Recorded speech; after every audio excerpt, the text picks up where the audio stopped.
കനത്ത മഴയെ തുടർന്ന് സിക്കിമിൽ വ്യാപകമായ മണ്ണിടിച്ചിൽ. സിംഗ്തം റാങ്പോ പാതയിൽ ഗതാഗതം തടസ്സപ്പെട്ടു. ദേശീയപാത 10 മണ്ണ് മാറ്റാനുള്ള പ്രവർത്തനങ്ങൾ പുരോഗമിക്കുകയാണ്. ബൽറാം നെടുങ്ങാടി വിവരങ്ങൾ വച്ചിരുന്നു. ബൽറാം, ആശങ്കപ്പെടേണ്ട തരത്തിലുള്ള മണ്ണിടിച്ചിൽ എവിടെയെങ്കിലുമൊക്കെ ഉണ്ടോ?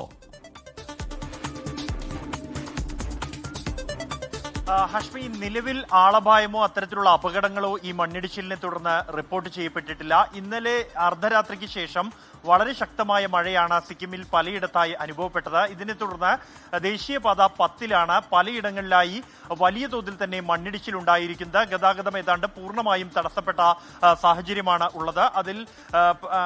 ഇതിനെ തുടർന്ന് മറ്റ് മാർഗങ്ങൾ ഉപയോഗിക്കണം എന്നുള്ള മാർഗനിർദ്ദേശം നൽകിയിട്ടുണ്ട് അധികൃതർ. ദേശീയപാത 10 മണ്ണ് നീക്കാനുള്ള പ്രവർത്തനങ്ങൾ പുരോഗമിച്ചുകൊണ്ടിരിക്കുകയാണ്. സിംഗ്തം റാങ്പോ പാതയിലാണ് ഗതാഗതം തടസ്സപ്പെട്ടിരിക്കുന്നത് പൂർണ്ണമായും. ഇത് സിലിഗുഡി, അതായത് വടക്കുകിഴക്കൻ മേഖലയിലേക്കുള്ള കവാടമായ സിലിഗുഡിയുമായി ബന്ധിപ്പിക്കുന്ന ഒരു സുപ്രധാനമായ പാതയാണ്. നിലവിൽ മറ്റ് അപകടങ്ങളൊന്നും റിപ്പോർട്ട് ചെയ്യപ്പെട്ടിട്ടില്ല. അതേസമയം വലിയ തോതിലുള്ള ജാഗ്രതാ നിർദ്ദേശം തന്നെ ഗ്രാമീണർക്ക് ഉൾപ്പെടെ നൽകിയിട്ടുണ്ട്.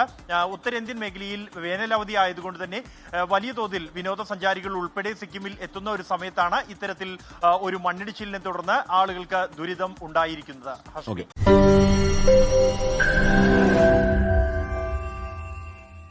ലോകത്തെവിടെയായാലും ഏത് സമയത്തും 24 വാർത്തകളും ഓഗ്മെന്റഡ് റിയാലിറ്റി പാക്കേജുകളും എക്സ്പ്ലെയിനറുകളും വിശദമായി കാണാൻ ഞങ്ങളുടെ യൂട്യൂബ് ചാനൽ നിങ്ങൾക്ക് സബ്സ്ക്രൈബ് ചെയ്യാം.